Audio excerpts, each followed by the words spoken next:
Čaute všetci, môj nickname je Angry a v tomto videu sa budeme zaoberať hneď 3 trailermi pre 20. čiže finálovú epizódu 5. sezóny seriálu Vikingovia. Odkazy pre všetky trailery nájdete v popisku videa v poradí, ako o nich budeme hovoriť. Myslím, že vám nemusím pripomínať, že toto video je plné spoilerov, takže je len na vás, či si ho pozriete. Poviem vám to na rovinu, jeden z trailerov nám ukázal niečo veľmi zaujímavé a minimálne pre mňa dosť nečakané, takže na tom myslíte.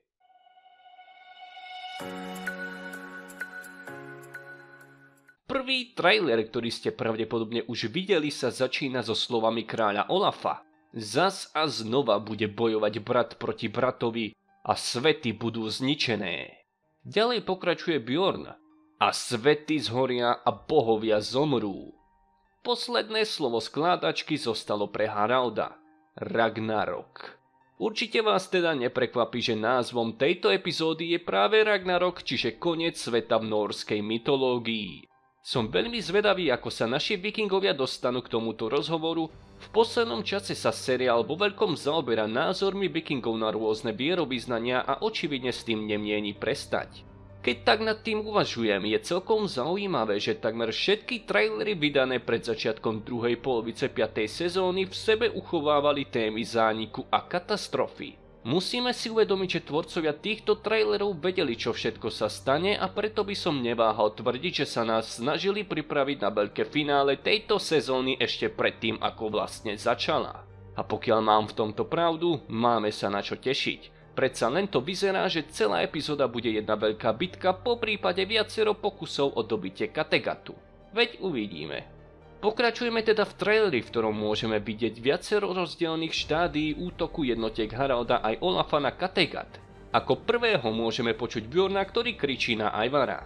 Potom počujeme Aivara, ktorý Bjornovi hovorí, že prišiel príliš neskoro a hneď na to zavelí svojim mužom, aby útočníkov zapálili zaživa. Všetkým musí byť jasné, že Ivar vytvoril sieť pasci a nástrah, ktoré by mu mali zabezpečiť víťazstvo. Otázkou teda je, či sa útočným silám podarí prísť s plánom, ktorým ho dokážu poraziť. Odpoveď môžeme nájsť priamo v traileri, lebo v ňom počujeme Bjorna, ako nariadi Gunhilde, aby zavelila k ústupu. Ďalej nakoniec v traileri môžeme počuť Ivara, ako hovorí svojim mužom. Keď vám poviem, aby ste zabili Bjorna, tak ho zabijete! Bol som takmer na 100% presvedčený, že toto povie až tesne po bitke, keď sa Bjornovi podarí ujsť len kvôli tomu, že sa ho Ivarovi muži rozhodnú nezabiť.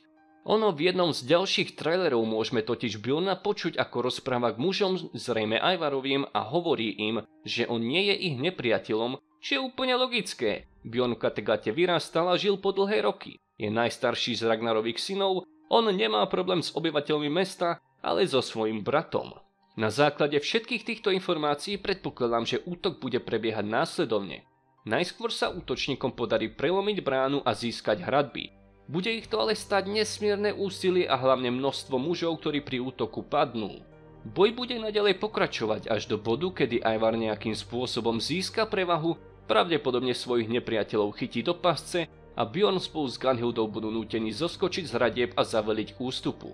Avšak Bjorn sa rozhodne chrániť ustupujúcich mužov, až nakoniec zostane na bojsku sám a potom príde moment, o ktorom sme hovorili. Bjorn prehovorí Ivarovým mužom do duše a nechajú ho na pokoji. Teda, aspoň to je môj predpoklad. Realita môže byť dosť odlišná, predpovedať, ako bude všetko prebiehať len z trailerov by bolo asi príliš, určite sa musíme nechať prekvapiť. Presúďme sa teraz k druhému traileru, v ktorom vidíme začiatok útoku na Kattegat, no to podstatné príde až na konci traileru, kde môžeme počuť Ivara vydať rozkaz, aby jeho lukostrelci primárne mierili na Bjorna. V 19. epizóde sme videli súboj Haralda a Bjorna, pred ktorým nám Harald povedal, čo si o Bjornovi myslia vikingovia, a to, že Bjorn sa nedá zabiť, lebo je chránený bohmi.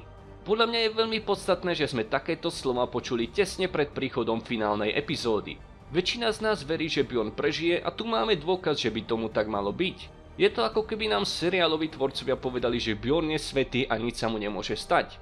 Práve preto, ak sa Bjornovi niečo v tejto epizóde stane, budem šokovaný a zdrtený, lebo verím, že Bjorn toho má ešte veľa pred sebou. Keď už som túto tému ale načal, treba v nej pokračovať. V finále sezóny si určite vypýta svoju daň a spomedzi všetkých postav sú pre mňa najväčšími terčami Witserk, Gunhilda a Ivar. Bol by som veľmi nešťastný, ak by sme počas tejto epizódy stratili Witserka, no zároveň on je jednou z mála postav, ktoré by som bol ochotný obetovať pre prežitie ostatných. Prešiel si veľkými zmenami, ale vždy plnil vedľajšie úlohy a jeho koniec by mohol byť o to významnejší, ak by položil život za správnu vec, nech tým bude čokoľvek. U Gunhildy platí prakticky to isté, je to skvelá postava, fakt skvelá postava, ale radšej prísť o Gunhildu ako ho niekoho iného. No a Ivar je logická voľba, všetko ide proti nemu, vzbúra v Kattegate armády 2 kráľov pred bránami, veru, nemá to ľahké.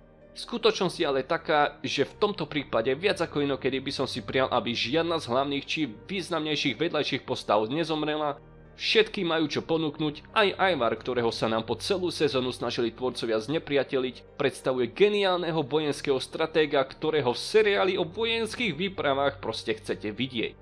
Naozaj sa neodvážim s istotou povedať, kto zomrie, ale verím, že pôjde o čo najmenší počet osôb. Ak sa pýtate na Anglicko a Island, tak tam väčšina dejových línií bola ukončená alebo sa dostala do takého bodu, že momentálne by musel vzniknúť úplne nový konflikt, aby bol niekto v ohrození na živote, teda až na Flokiho, ktorý má svoj vnútorný konflikt a momentálne je uväznený v sopke, takže u neho treba veriť, že to nejako zvládne. No a na podporu mojich slov o tom, že v Anglicku je všetko v poriadku, tu máme tretí trailer, kde hneď na začiatku vidíme Bjorna, Witserka a Ubeho na jednom mieste a Ivara ako túto situáciu komentuje. Všetci moji bratia sú proti mne. Teraz viem, že som vyvolený. Z tohto snímku môžeme vidieť, že Bjorn aj Witserk si už prešli zápalom boja a očividne sú nažive, zatiaľ čo Ube ešte len prišiel na boisko.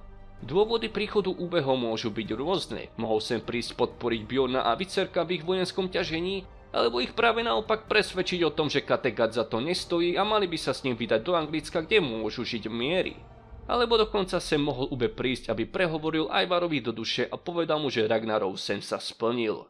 No v každom prípade môžeme predpokladať, že vojna bude pokračovať, nech pôjde o čokoľvek.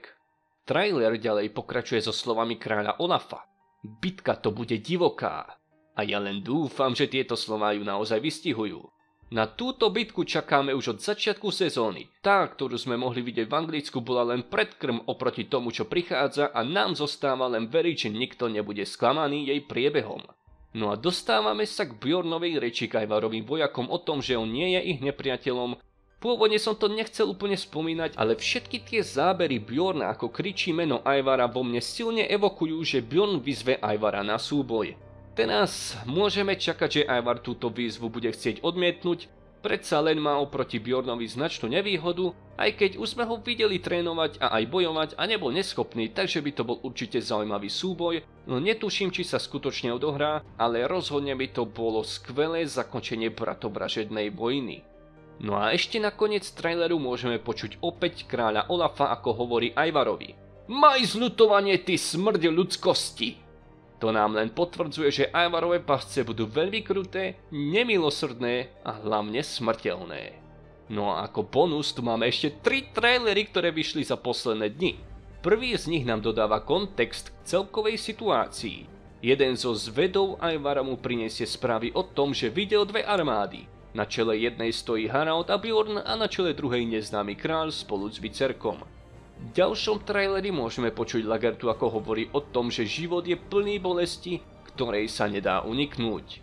No a v treťom traileri vidíme reč Ivara o tom, že on je jedinou šancou ľudu Kattegatu na krajšie zajtrajšky, snaží sa ľuďom vysvetliť, že len on hájí ich záujmy a že Bjorn je ich nepriateľom.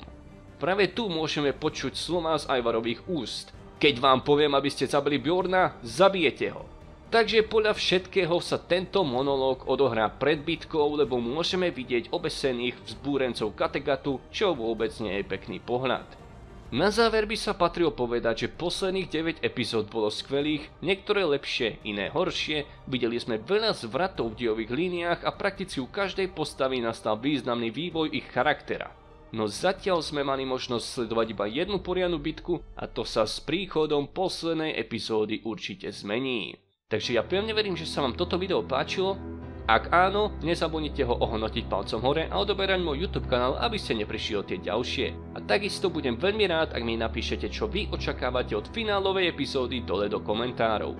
Ja vám ďakujem veľmi pekne za pozornosť, do počutia, Čaute.